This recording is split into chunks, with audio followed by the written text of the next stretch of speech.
The evening fog had settled thick and heavy upon the streets of London, draping the city in a damp gray shroud that seemed to muffle both sound and time itself. Within the familiar confines of 221B Baker Street, the warm glow of the gas lamps and the flickering hearth offered a rare comfort against the chill that crept through the tall windows. I had been seated at my writing desk, recording the events of the morning, when a sudden knock upon the door interrupted the quiet of our sitting room. Mrs. Hudson, appearing somewhat flustered, entered to announce a messenger who had arrived with a small, unassuming parcel. The young man's expression was rigid, and he handed the package to Holmes without a word of explanation. Holmes took the parcel in his long, gloved fingers and examined it carefully, noting the texture of the paper and the neatness of the sealing wax. There were no markings indicating a sender, only a single emblem, stylized M, pressed deep into the crimson wax. He lifted the package to the light, his piercing eyes narrowing slightly as he studied the subtle impression of the stamp. "Interesting," Holmes murmured, turning the package in his hands with meticulous care.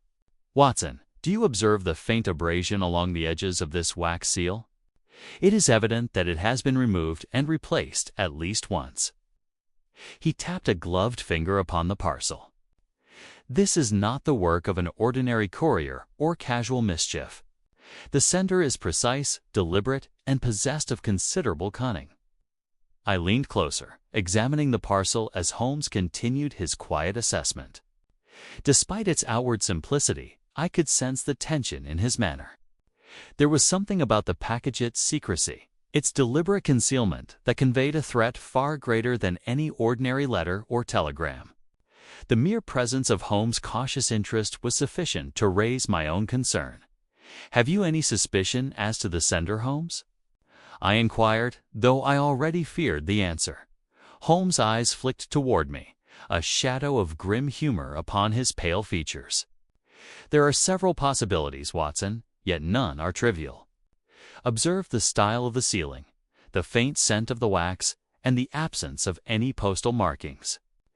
These are hallmarks of someone well-versed in clandestine methods, a person who wishes to remain unseen, while delivering a message whose contents are of exceptional importance." With deliberate care, Holmes broke the wax seal and unfolded the heavy parchment within. I observed the quick, practiced movements of his fingers, noting the furrow that had appeared upon his brow. On the page was written a single, chilling line: "The game has begun, Mr. Holmes. Fail, and those closest to you shall suffer." The words struck like a physical blow, for they conveyed both threat and intention with a terrifying clarity. I glanced at Holmes, whose face had lost some of its usual impassivity, replaced by a concentrated intensity that I had learned to recognize as the prelude to action. His hands moved over the letter again, as though testing the texture of the ink and examining the very fibers of the parchment. "Watson," he said quietly, "you will observe that the ink is not ordinary. There are subtle traces of chemical composition that suggest it was prepared to resist fading and conceal the writer's identity. Furthermore, the phrasing is precise, almost taunting. This is the work of someone who understands the mind of the recipient intimately and wishes to play a psychological game before any physical action has even commenced." I swallowed hard, feeling the weight of his words. The signature, or rather the lack thereof, was equally disturbing, for there was no name to indicate the origin of the message on Lee, the faint emblem, a subtle M, which Holmes had already identified as a deliberate mark meant to communicate presence without exposure. I knew instinctively that the reference could mean only one individual, a man whose criminal intellect rivaled Holmes' own in its brilliance: Professor Moriarty. Holmes, sensing my thoughts, allowed a faint smile to cross his features, though it was more the shadow of a smile than any genuine mirth. "Indeed, Watson, it is exactly as you suspect. The package bears the unmistakable mark of Moriarty's involvement. But notice carefully the nature of the threat. It is not immediate, nor is it careless. It is a warning of what may come if we do not act with deliberate precision. He has chosen the method of psychological intimidation, allowing us to consider our next steps while the danger lingers silently. I felt a shiver run through me. The city outside, cloaked in fog and shadows, suddenly seemed more menacing than ever before. Holmes placed the letter carefully on the small table beside him, his eyes fixed upon it with unwavering scrutiny. "And thus, Watson," he said softly, "we have entered a new game, one that is intricate, dangerous, and unlike any we have yet encountered. We must anticipate each move before it is made, for the adversary who sent this package has already begun to shape the course of events. A single misstep may lead to consequences far beyond what either of us can yet imagine." I nodded, the gravity of the situation settling upon me. Though I had faced danger alongside Holmes on many occasions, there was a certain coldness to this challenge, a calculated threat that chilled the very heart of Baker Street. And as I watched him pace slowly beside the fire, piecing together the implications with silent precision, I understood that the case of the mysterious package and the silent threat it carried would test the powers of Sherlock Holmes as never before. Thus began a night that would draw us into a labyrinth of deception, concealment, and peril, and set the stage for a confrontation with a mind as dangerous as it was brilliant. The morning that followed the arrival of the ominous package was gray and damp, typical of early winter in London, yet the chill that pervaded Baker Street seemed heavier than the weather itself. Holmes had spent the greater part of the night examining the letter and the materials used in its creation, pacing the sitting room with an intensity that seemed almost to bend the very shadows upon the walls. I observed him quietly, noting how his eyes darted constantly from the wax seal to the parchment to the faint smudge of ink along its edges, as though each minute detail revealed some hidden aspect of Moriarty's mind. There was an air of anticipation in his manner, a recognition that the true game was only beginning. Over breakfast, Holmes spoke little, though I knew that his silence was rarely idle. He sipped his tea thoughtfully, occasionally adjusting the letter in his hand, and only after a long pause did he address me. "Watson," he said quietly, "the parcel was deliberately chosen to test my observation, not merely to threaten. Observe the dimensions, the weight, the texture of the paper, and the absence of a return address. All are clues designed to communicate without exposing the sender. There is a subtle arrogance in the selection of such methods and invitation to play, rather than a mere threat of violence." I nodded, still grappling with the idea that a single parcel could carry such significance. "But what can we deduce from so little?" I asked. Surely a man of his cunning could conceal his presence entirely. Holmes' lips curled in a faint smile, though it was tempered by gravity. "Precisely, Watson. That is why the method of delivery is itself a clue. The absence of a postal mark indicates personal handling, likely by someone in Moriarty's employ, trained for discretion and secrecy. The fact that it arrived without alert or complication suggests confidence, a certain expectation that the recipient, in this case myself, would recognize the subtle indications of intent." After breakfast, we began our methodical examination of the room for any further signs of intrusion or observation. Holmes swept the floor with his keen eyes, inspected the mantelpiece and shelves, and examined the locks on the door and windows. I, noting each movement, recorded details as he articulated his reasoning. "There is no evidence that anyone entered the apartment last night besides the courier," he explained. "And yet the contents of this package are designed to suggest that a far more personal intrusion is possible. It is psychological engineering at its finest.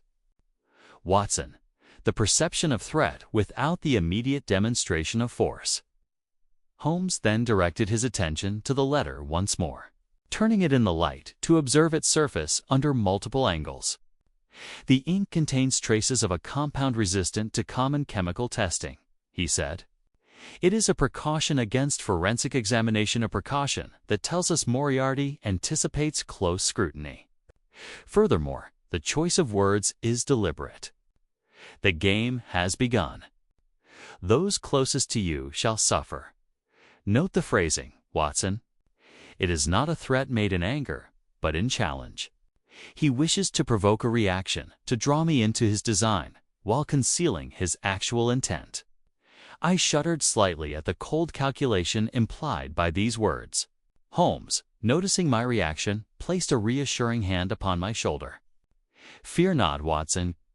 The purpose of this game is as much to engage intellect as to intimidate, and it is a game I intend to win. By mid-morning, we had gathered the first threads of insight. Holmes had noted faint scuff marks on the edge of the carpet near the doorway, likely caused by the messenger's careful positioning to avoid detection by neighbors. He identified the particular shade of wax as a type not commonly available in ordinary shops, a detail that suggested Moriarty's access to specialized suppliers. He also observed a minute smudge of soot along the letter's lower edge, indicating that it had been held near a lamp or candle at some point, perhaps to dry the ink quickly and prevent inadvertent staining during transit. These details may seem trivial, Holmes said, but they are significant. Each one paints a picture of an adversary who anticipates not only my presence, but my methods of deduction. We are dealing with a mind that plans steps ahead, Watson, and it is one whose patience is as formidable as its intellect. As the day progressed, Holmes began compiling a series of preliminary deductions, combining them with observations of the city and its network of alleys, couriers, and informants. The case, which at first seemed limited to the arrival of a single parcel, expanded rapidly into a web of implications that suggested Moriarty's hand extended far beyond Baker Street. I could see the familiar intensity in Holmes' eyes, the kind of focus that signaled both fascination and the recognition of genuine danger. By evening, we had a clearer understanding of the threat, though the full scope remained shrouded in the uncertainty that accompanies any encounter with Moriarty. Holmes paused in the fading light to review his notes and spoke softly, almost to himself, yet with a clarity that invited my attention. Watson, we are now participants in a contest of minds. Each step we take must be measured, for our adversary is as cunning as he is ruthless. The arrival of this package marks the opening of a chapter that will demand our utmost vigilance, for it is the beginning of a game in which one miscalculation could prove fatal. And with that, the first threads of a dangerous and elaborate mystery began to take shape, drawing both Holmes and myself inexorably into the silent and calculating threat that had arrived at our doorstep the following morning. London awoke under a blanket of mist, the streets damp with lingering frost and the faint scent of smoke from the city's chimneys. Holmes and I departed 2-1B Baker Street early, taking the brisk air as an opportunity to survey the surrounding neighborhoods and consider the possible points of origin for the mysterious package. Holmes moved with a singular purpose, his long coat sweeping the pavement, eyes constantly scanning the facades, alleyways, and doorways of the city.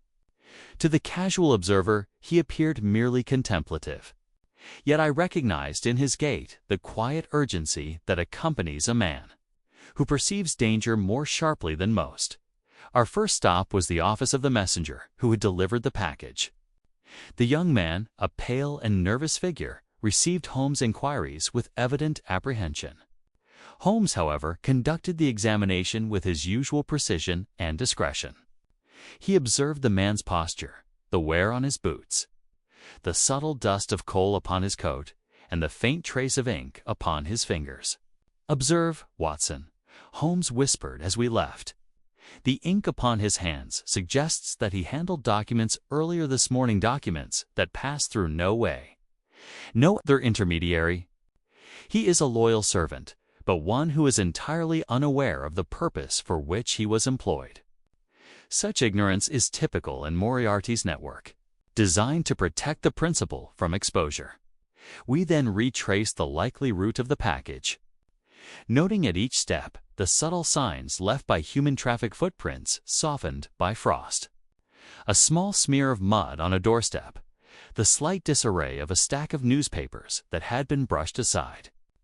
Holmes paused frequently, kneeling to examine a mark here, inspecting a scratch upon a railing there, and yet each movement, though minute, was a deliberate act of reasoning. Even the smallest trace, he explained, may reveal far more than an entire confession left in writing. The criminal mind that wishes to remain unseen will invariably leave a footprint in the most innocuous of places. Returning to Baker Street, Holmes set about examining the room in which the package had been received. Every surface was scrutinized: the hearth, the floorboards, the carpet edges, even the folds of the curtains. He bent to inspect the seams of the furniture and the subtle discoloration of the walls near the gas lamp. "Moriarty wishes us to understand, Watson," he said, "that he is aware of the thoroughness of our observation. He tempts us to draw conclusions prematurely, to mistake his deliberate misdirection for genuine insight." It was then that Holmes discovered the first anomaly: a faint trace of graphite on the envelope, barely perceptible to the eye. Upon closer inspection, he revealed that the mark was not accidental. It had been applied deliberately, likely as a method of encoding an additional message or as a signal to Moriarty's associates. "A subtlety of communication, Watson," he explained. "One designed to mislead ordinary observers while allowing a cognizant mind to decode its intent. This is the genius and danger of the man with whom we contend." Holmes' investigation continued late into the afternoon. He examined the locks, the hinges, the angles of light upon the room, and even the pattern of shadows cast by the furniture.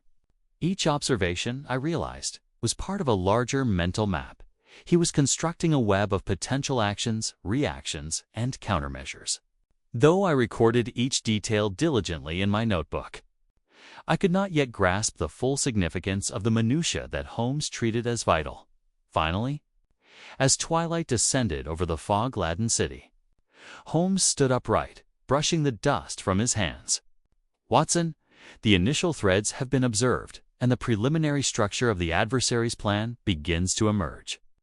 Moriarty is at work, not merely through physical threats, but through a careful orchestration of perception and fear. Our task is to anticipate his steps before they come to fruition, for once he moves, the consequences may extend beyond our immediate comprehension." The weight of his words settled upon me. As we returned to 221B, I could sense that the case was no ordinary investigation.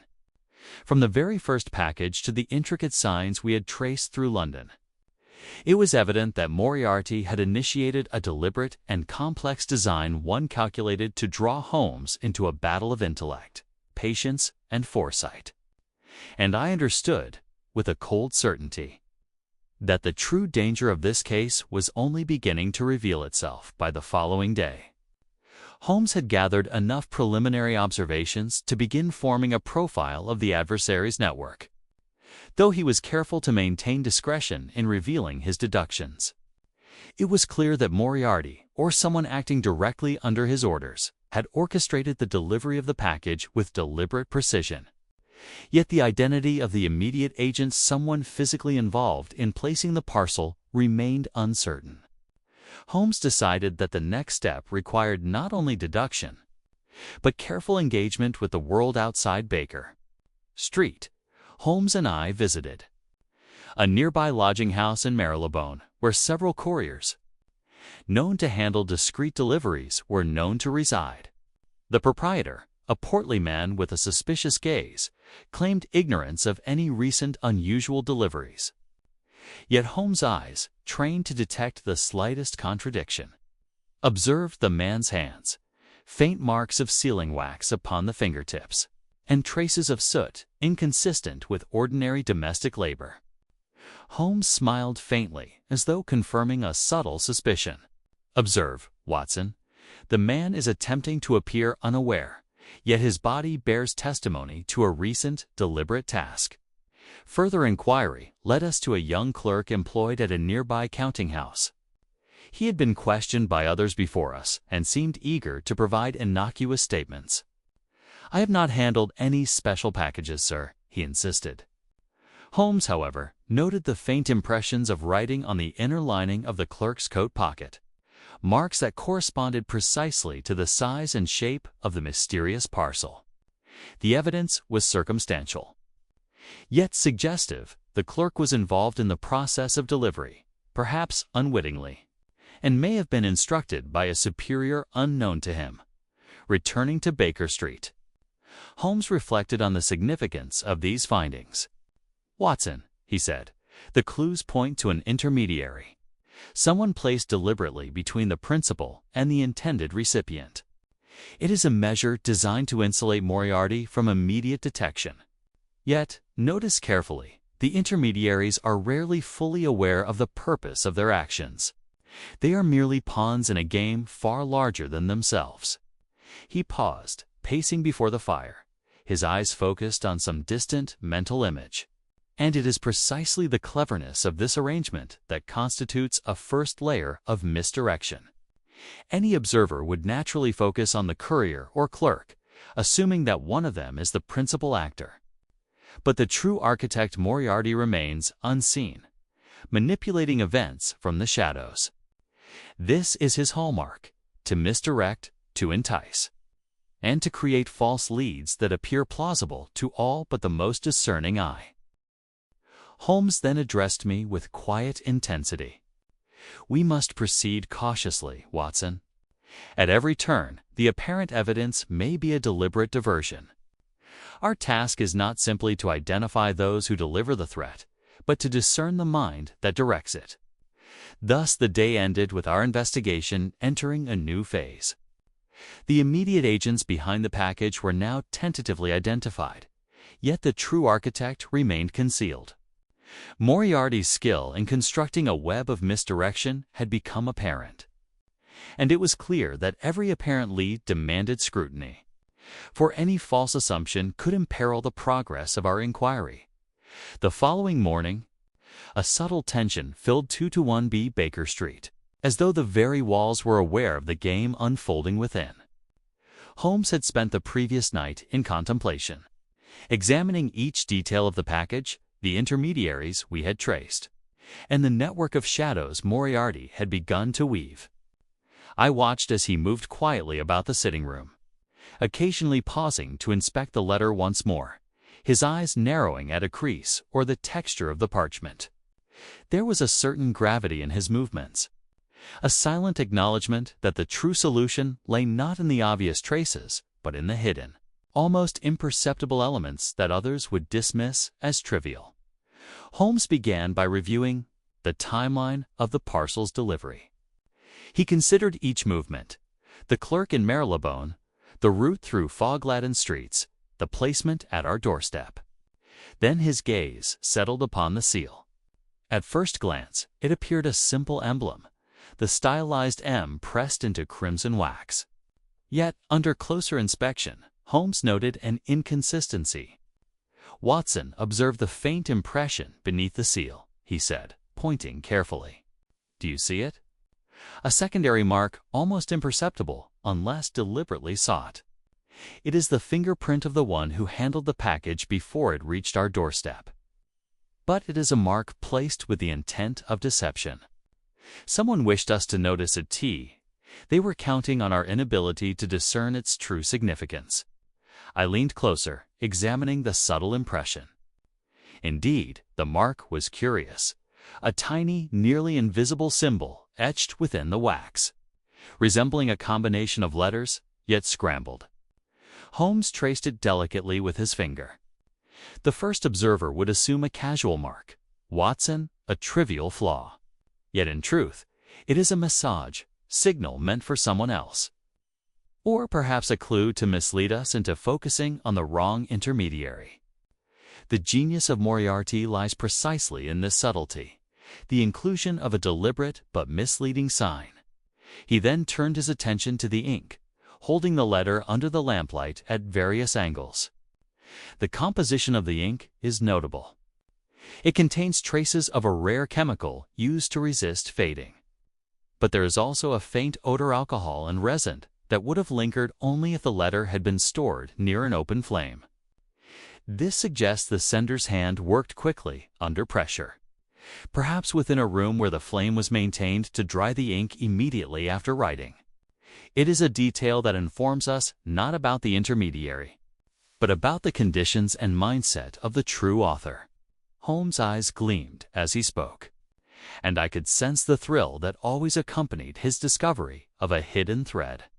The secondary mark and the ink's peculiar composition together constitute a secret clue. They reveal a level of premeditation and foresight that is beyond the intermediary's capabilities. The true architect is present in every decision, even those designed to mislead us. It is a silent signature of intellect, reminder that every move has been orchestrated to conceal the source while exposing the mechanics to a trained eye. I realized then that the clue, though nearly invisible, was the key to understanding the extent of Moriarty's plan. While Lestrade and the authorities were likely content with identifying the courier or clerk, Holmes alone could perceive the subtle markers of a mastermind hidden within the simplest of objects. It was this silent and almost invisible element that separated ordinary criminal activity from the meticulous genius of Moriarty. Holmes, finally setting the letter aside, spoke with quiet certainty. "Watson, we are no longer concerned with the mere intermediaries. They are but pawns. The secret clue, the secondary mark, the ink, the subtle manipulations of perception guides us to the mind that orchestrates all. Moriarty's hand is in every detail, and it is only by following these hidden threads that we may anticipate his next move." As the day waned, I felt a renewed sense of urgency. We were dealing not merely with threats delivered by hand, but with the meticulous planning of a mind whose reach extended into every shadowed alley and quiet corner of London. Every seemingly trivial mark, every minute observation, now held significance in a game that promised to be far more dangerous than any we had yet encountered. The next days in London brought no relief, only the mounting sense of urgency that seemed to follow us like a shadow. Holmes' observations of the package and its hidden details had led him to anticipate further moves from Moriarty. And as morning broke over the city, that anticipation proved justified. A second, far more disturbing development reached Baker Street: a letter, delivered under the cover of night, addressed to me in careful, precise handwriting, though it bore no signature. Holmes examined the envelope, his eyes scanning every aspect with an intensity that I had learned to respect and, at times, fear. "The handwriting, Watson," he said softly, "is deliberately deceptive. Note the rhythm of the strokes, the angle of the letters, the spacing between words. It is designed to confuse and mislead, yet also to convey urgency without alarm. Whoever wrote this possesses not only a keen intellect, but a thorough understanding of human psychology." I opened the letter cautiously. The message within was simple, yet menacing. It described an event that had already occurred in a distant warehouse along the Thames, an event that left a man injured and another missing, though no details were provided as to how or why. Holmes' brow furrowed as he read, then smoothed in his usual fashion. "Moriarty is demonstrating the consequences of his orchestration. Watson," he murmured. "He wishes to convey both power and reach. Notice the timing. He moves while we are still analyzing the first threat, ensuring that our attention remains divided. This is no ordinary criminal. He operates with the precision of a chess master." Holmes wasted no time. We immediately left Baker Street and traveled along the foggy streets toward the docks, accompanied by Lestrade and a contingent of Scotland Yard officers. The warehouse, a decrepit building on the river's edge, had already been searched, yet the sense of disturbance lingered in the damp air. Holmes moved quickly, his keen eyes sweeping the scene for any trace the criminals might have left behind. He crouched near the crates, examining scuff marks on the floor and scratches along the timber, noting the faint impressions of boot soles. their unique patterns offering clues as to the number and size of those involved. They were careful. "Watson," Holmes said, "yet even care cannot erase every mark. Observe the sequence here. 3 men moved along the northern aisle, leaving prints that suggest a hasty search, followed by a single individual whose path led directly to the storage room. Note the difference in weight distribution. The deeper impression of the heel, this was likely the person responsible for the extraction of the key document. The rising tension of the case became tangible. Holmes' usual composure was tempered by the awareness of increasing danger.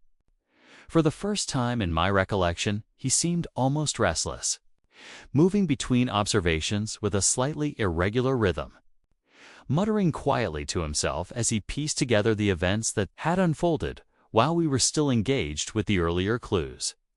"This, Watson," he explained, as we paused briefly by the river, "is no longer a simple message or minor threat. Moriarty's network is activated. His men move with precision, and the stakes escalate with each passing hour. Our adversary now demonstrates that he can strike at multiple points, manipulating circumstances from afar while maintaining complete control over the immediate narrative. One misstep on our part could allow him to advance without impediment." I felt a chill at his words. The fog outside seemed suddenly oppressive, a reflection of the complexity and danger that surrounded us. Holmes, however, remained unwavering, though the intensity in his eyes betrayed the mental exertion required to maintain pace with the adversary. He paused, examining a faint smear along the edge of a crate, and smiled faintly. "Yet, Watson, as complex as these events appear, each mark, each carefully placed distraction, is part of a larger structure. Moriarty believes himself capable of anticipating every reaction, but he underestimates one factor: my patience and observation. Every movement leaves a trace, and every trace has its meaning. The rising stakes of this affair only serve to illuminate the path forward." As we departed the warehouse and returned to Baker Street, the weight of the case pressed upon me with greater force than ever. Moriarty's reach, his cunning, and the escalation of his threats confirmed that we were engaged in a contest of intellect as much as of danger. Holmes, though outwardly calm, had revealed the intensity of his focus, and I could sense that the next phase of our investigation would demand extraordinary skill, resourcefulness, and courage. The events at the Riverside warehouse marked a decisive turning point in our investigation, for it became increasingly evident that we could no longer remain in a purely reactive position.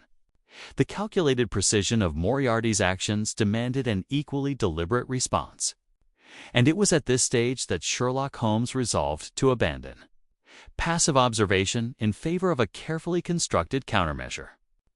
I had often witnessed Holmes devise intricate plans to expose criminals, yet there was something in his demeanor on that evening that suggested an unusual level of intensity, as though he were preparing not merely to catch a criminal, but to outmaneuver an equal. Upon our return to Baker Street, Holmes wasted no time in setting his strategy into motion. He locked the door, drew the curtains, and began pacing the room with rapid, deliberate strides. "Watson," he said at last, "we must now reverse the direction of this game. Moriarty believes himself in control, orchestrating events from the shadows while we follow the trails he leaves behind. The only way to disrupt such a strategy is to introduce an element he cannot predict." "And what might that be?"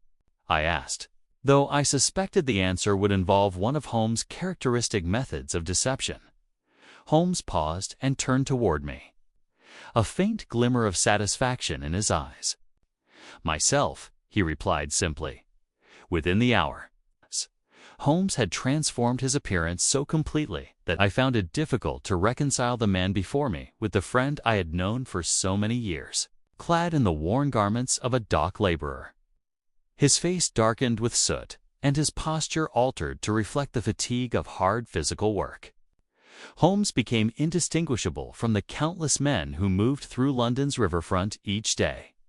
Even his voice, when he spoke, carried the rough, subdued tone of one accustomed to long hours and little conversation. "This disguise," he explained, "will allow me to penetrate the network that Moriarty has set in motion. The warehouse incident indicates that his men operate with precision along the docks. If we are to uncover their next move, we must observe them from within their own environment." The plan extended beyond mere disguise. Holmes had arranged for Inspector Lestrade and several officers from Scotland Yard to monitor key locations along the Thames, though their presence would remain concealed to avoid alerting Moriarty's associates. Meanwhile, I was instructed to remain at Baker Street, maintaining the appearance of normal routine, while also acting as a point of communication should Holmes require assistance.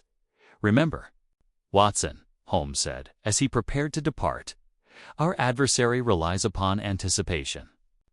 If we behave as expected, we play directly into his hands. But if we alter the pattern, even slightly, we introduce uncertainty. And uncertainty is the one element that no strategist can fully control." With that, Holmes disappeared into the fog-shrouded streets, leaving me alone with the weight of his plan and the lingering sense of danger that accompanied it. The hours that followed were among the most anxious I have ever experienced. Every sound from the street below seemed laden with significance. Every passing carriage a potential sign of movement within Moriarty's network. Late that evening, Holmes returned, his disguise still intact, though his eyes shone with a quiet intensity that signaled progress. He removed his coat and hat, revealing the familiar figure beneath, and spoke in a low, measured tone. "The network is active, Watson," he said. "I have confirmed that Moriarty's men are preparing for another operation, one that appears to be directed not at the docks, but at a location far closer to us." "Closer," I repeated, my unease deepening. Holmes nodded gravely. "Yes. The next move, if my deductions are correct, will bring the game directly to Baker Street. Moriarty intends not only to challenge us, but to confront us within our own domain. It is a bold maneuver, yet entirely consistent with his desire to demonstrate superiority." I felt a chill at the thought. "Then we are in immediate danger." Holmes allowed himself a faint, almost imperceptible smile. "On the contrary, Watson," he said quietly, "we are precisely where we need to be. For if Moriarty believes he is setting a trap, he may soon discover that he is walking into one. Thus the stage was set for the decisive encounter." Holmes had shifted from observation to action, from reaction to strategy, and the silent threat that had begun with a single package was now approaching its inevitable climax. The night upon which Holmes had predicted the culmination of events arrived with an oppressive stillness that seemed to weigh heavily upon every corner of Baker Street. A dense fog had descended once more upon London, blurring the outlines of buildings and muffling the distant sounds of the city until the world beyond our windows felt strangely distant and unreal. Within our sitting room, however, every detail had been arranged with deliberate precision. Holmes had spent the entire day preparing for what he believed would be Moriarty's next move, and the quiet confidence in his manner left little doubt that the long-anticipated confrontation was at hand. Inspector Lestrade and a small detachment from Scotland Yard had been discreetly stationed within neighboring buildings, their presence concealed so as not to arouse suspicion. Holmes himself appeared outwardly calm, seated in his armchair with a book in hand, though I could see that his attention was not upon the pages, but upon the subtle sounds that filtered through the silence of the room. Every creak of the floorboards, every whisper of wind against the window, seemed to carry meaning for him. "You must remain composed, Watson," he said quietly, without looking up. "Our adversary relies upon tension to provoke error. We must give him no such advantage." Despite his reassurance, I found it difficult to suppress a growing sense of unease. The memory of the threatening message, coupled with the events at the warehouse, suggested that Moriarty's next move would be both bold and calculated. The thought that the danger would manifest within the very walls of Baker Street added a layer of personal urgency that I could not ignore. The hours passed with agonizing slowness. The fire burned low, casting flickering shadows across the walls, and the fog outside thickened until the gas lamps along the street appeared as little more than dim, glowing orbs. Then, at last, a sound broke the stillness, a faint but unmistakable movement upon the staircase. Holmes' eyes lifted instantly, its expression sharpening with alertness. He set aside his book and rose silently from his chair, motioning for me to remain where I was. The footsteps were slow and deliberate, ascending with the cautious precision of one who wished to avoid detection. They paused briefly outside our door. Then came a soft, deliberate knock. Holmes stepped forward and opened the door without hesitation. Standing in the dimly lit corridor was a tall, gaunt figure, cloaked in dark attire, his features partially obscured by the shadows. Yet there was an unmistakable presence about him, a quiet authority, a cold intelligence that seemed to radiate from his very posture. "Good evening, Mr. Holmes," the man said calmly. Though he spoke without raising his voice, the effect was immediate and profound. I felt a chill pass through me, for I knew without doubt that we stood face to face with Professor Moriarty himself. Holmes inclined his head slightly, his expression composed. "Professor," he replied, his tone carrying neither surprise nor fear. "I had anticipated your arrival." Moriarty stepped into the room, closing the door behind him with quiet deliberation.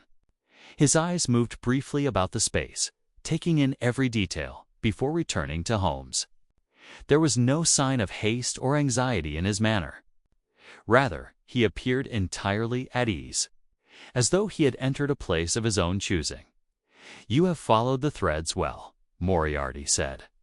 "The package, the warehouse, the intermediaries, you have unraveled each layer with admirable skill. Yet you must surely realize that each step was designed to lead you here." Holmes smiled faintly. "Naturally, a lesser adversary might have concealed his intentions more carefully, but you, Professor, prefer a more theatrical approach." Moriarty's lips curved slightly. "Theater, Mr. Holmes, is merely the art of revealing truth through illusion.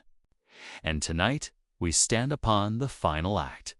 At that moment, Holmes moved with sudden precision, stepping aside as Lestrade and his officers emerged from their concealed positions beyond the doorway. The room filled quickly with the presence of law enforcement, their expressions resolute as they surrounded the professor. "Professor Moriarty," Lestrade announced firmly, "you are under arrest." For a brief instant, silence hung in the air. Then, to my astonishment, Moriarty began to laugh, softly, a quiet, controlled sound that carried neither fear nor surprise. "Arrest?" he repeated. "My dear Inspector, you mistake the nature of this encounter." Holmes' eyes narrowed slightly. "Explain yourself." Moriarty clasped his hands calmly behind his back. "You see, Mr. Holmes, while you have been occupied with tracing the path of a single package and its associated diversions, my true objective has been something altogether different." A faint tension entered Holmes' posture, though he remained outwardly composed. "And what objective might that be?" he asked. Moriarty's gaze shifted briefly toward the window, beyond which the fog concealed the restless city. "To demonstrate," he said softly, "that even the great Sherlock Holmes can be guided step by step into a position of my choosing." The implication of his words struck me with sudden clarity. Holmes' trap, so carefully arranged, had itself become part of a larger design. The realization sent a chill through the room, as though the balance of control had shifted in a single, subtle instant. Holmes, however, did not falter. Instead, he regarded Moriarty with a calm intensity that suggested his own understanding had reached a similar conclusion. "An interesting proposition, Professor," he said quietly. "But you may find that your design is not as complete as you imagine. Moriarty's faint smile returned. "Then let us see," he replied. "Which of us has truly anticipated the other?" And in that moment, as the two men stood facing one another amidst the fog and flickering lamplight, it became clear that the game had reached its most perilous stage of battle, not merely of actions, but of minds, each striving to outmaneuver the other. In a contest whose outcome remained uncertain, the silence that followed, Moriarty's chilling declaration seemed to stretch infinitely, as though time itself had paused to witness the culmination of this extraordinary contest. Inspector Lestrade and the officers of Scotland Yard stood ready, their attention fixed upon the tall, composed figure at the center of the room.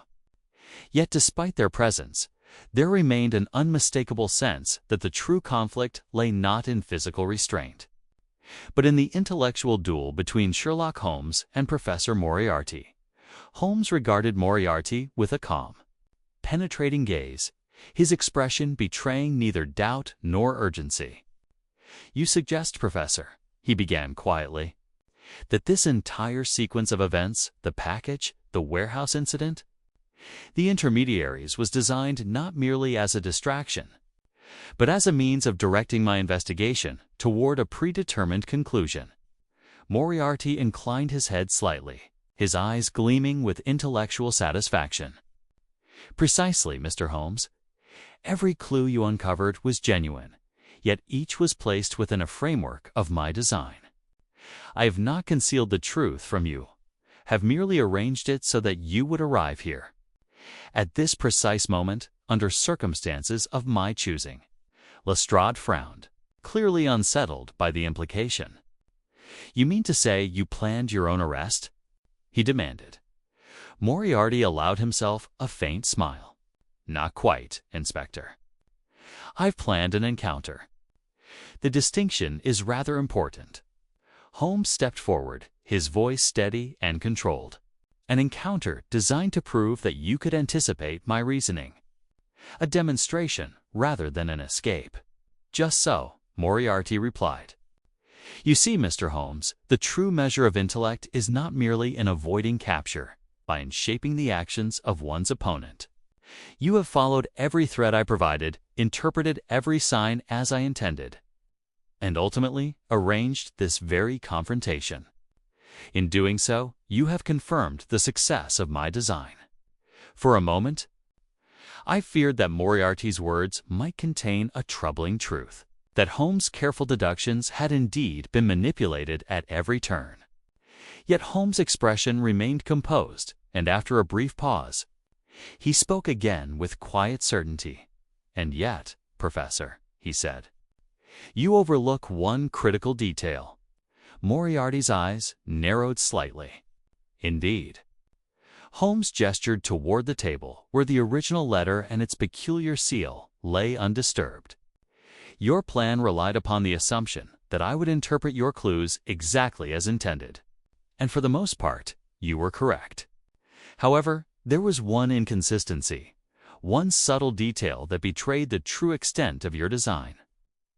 Moriarty's composure faltered for the first time, though only slightly. "I should be interested to hear it." Holmes continued, his voice measured and precise. "The secondary mark upon the wax seal. It was placed deliberately as a signal to your network. Yet it also revealed something unintended, the existence of an additional layer of communication, one that extended beyond the intermediaries we identified. That mark indicated not merely control, but coordination and network operating simultaneously at multiple locations." Lestrade looked puzzled. "What does that prove?" Holmes turned toward him. "It proves that this encounter, however carefully arranged, cannot represent the entirety of Moriarty's operation. While he stands here, his network continues to function elsewhere. The warehouse incident, the missing documents, the injured men, these are not isolated diversions. They are part of an ongoing enterprise that requires active supervision." Moriarty's faint smile returned, though it was now tempered by something less certain. "And your conclusion?" he asked. Holmes' eyes gleamed with quiet triumph. My conclusion, Professor, is that you have sacrificed a portion of your operation for the sake of this demonstration. You have chosen to confront me directly, believing that the intellectual victory would outweigh the temporary disruption of your network. In doing so, you have exposed yourself to the very consequence you sought to avoid. Lestrade's understanding dawned suddenly. You, meanwhile, he's been playing this game with you, his operation's been left vulnerable?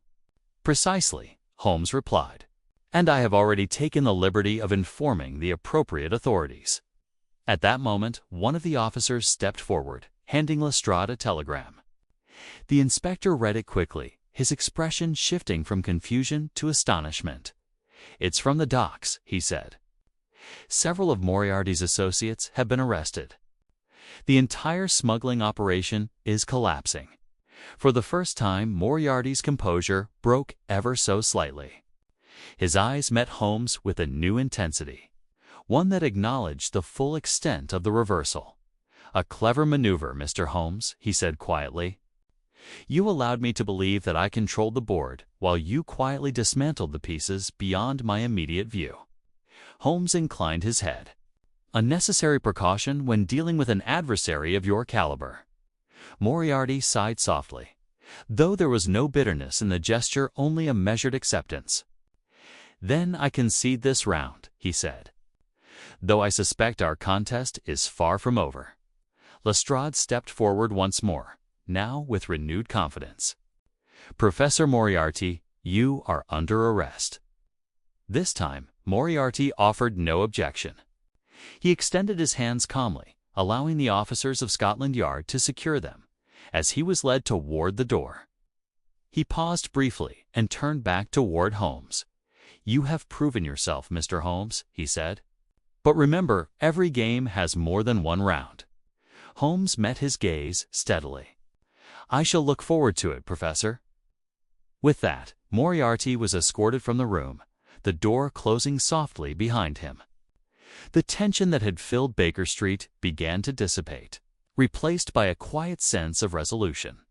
I turned to Holmes, still absorbing the complexity of what had just occurred. "You anticipated his entire design," I said. Holmes shook his head slightly.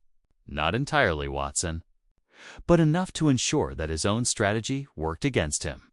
And as I reflected upon the events of that extraordinary evening, it became clear that what had appeared to be a carefully constructed trap had, in the end, become a testament to Holmes' unparalleled ability to perceive not only what was visible, but what lay hidden beneath the surface.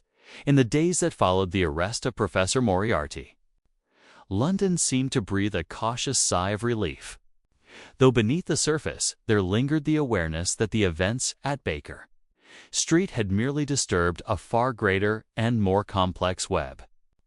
Reports emerged steadily through the offices of Scotland Yard, detailing the collapse of several coordinated operations along the Thames and beyond. Warehouses once active with clandestine movement were found abandoned, counts seized, and numerous associates of Moriarty taken into custody. Yet, despite these successes, there remained an unspoken understanding among those who grasped the full scope of the affair that the mind behind these operations was not so easily extinguished. Holmes and I returned to our routine at 221B Baker Street. Though the atmosphere within our sitting room retained a quiet intensity in the days that followed, Holmes himself appeared reflective, more inclined toward silence than was his custom after the successful resolution of a case.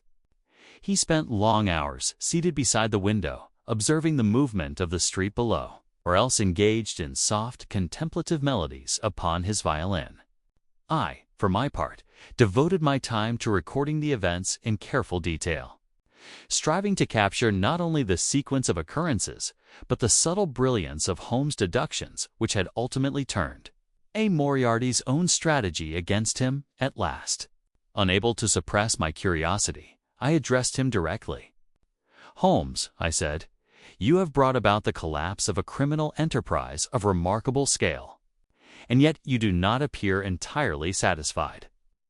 Holmes turned slightly, a faint smile touching his lips, though it carried none of its usual lightness. Satisfaction, Watson, is a curious thing. One may achieve a result and yet recognize that the problem itself remains unresolved. You refer to Moriarty? I said. Precisely. Holmes rose and moved slowly toward the fireplace, his hands clasped behind his back. While his arrest represents a significant disruption, it does not eliminate the influence he has cultivated. A network of such intricacy cannot be dismantled in a single stroke, nor can a mind of his caliber be easily contained.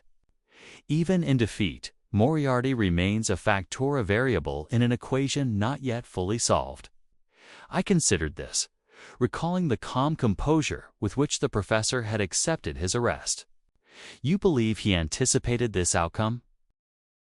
Holmes paused, gazing thoughtfully into the fire. I believe he anticipated the possibility. Moriarty is not a man who relies upon a single path to success. He constructs contingencies, alternatives, layers of strategy that allow him to adapt even in apparent defeat.